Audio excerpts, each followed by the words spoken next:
Alright, I'm going to do a scoring breakdown of Wilder versus Fury. Effective aggression. Wilder was coming forward most of the fight, but he was very ineffective. That being said, Fury wasn't terribly effective when he threw punches either. He did land clean pot shots on Wilder occasionally, but most of his punches were missing or not landing cleanly either. So neither fighter was too effective. Even though Wilder was very aggressive, his aggression was met with misses and slips and counter punches. Ring generalship, the next criterion in judging a championship fight. This is given to the fighter that dictates the pace and controls the action of the fight. Off first glance, I felt like this was Tyson Fury, that he had the ring generalship advantage in this fight.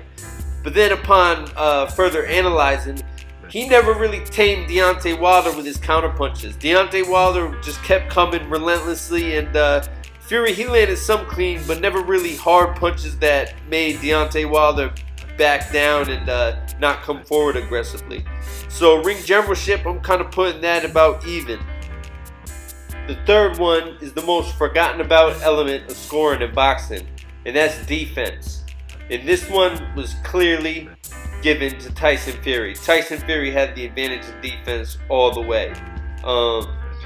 His slipping and his head movement is much like a welterweight or a cagey middleweight. Not many heavyweights have the subtle little head movement and shift of his head.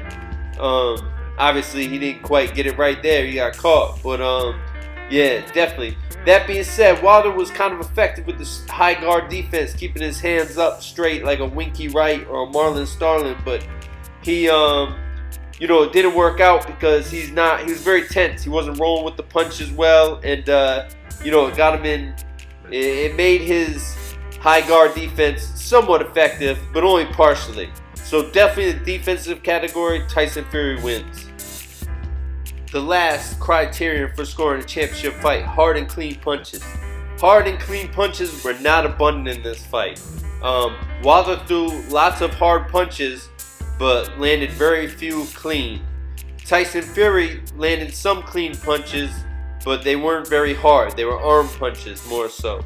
So this one is kind of a tough one. I don't really know if, I guess with the knockdowns you have to give Wilder the edge overall with the hard clean punches, but fights are judged on a round by round basis. Those two knockdowns in the 9th and the 12th round saved Wilder because that's two 10-8 rounds. That's like winning by 4 points. Though I did feel the last one could have possibly been a 10-9 because Fury came back really strong after getting up, somehow rising from that knockdown. And he did get up and he threw some great combinations. Overall it was a close fight because with those two 10-8 rounds, that's 4 rounds.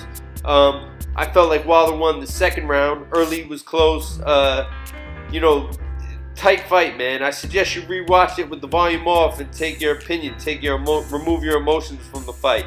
But surely Tyson Fury won more rounds. But with the knockdowns, very interesting. You let me know in the comments. I had it 114, 112 Fury, but I could live with the draw definitely because there was lots of close rounds where, Fury wasn't all that effective. So, let me know in the comments what you guys had it. And that's the controversial scorecard right here. Alejandro Rochin, that dude that had Wilder up by 4 points. I don't know what fight he was watching, man. Obviously, he was judging just aggressiveness and not effective aggressiveness. Alright, man, I'm out. Click the link in my description to purchase one of these shirts from my Combat Sports Life t-shirt store. I'm out.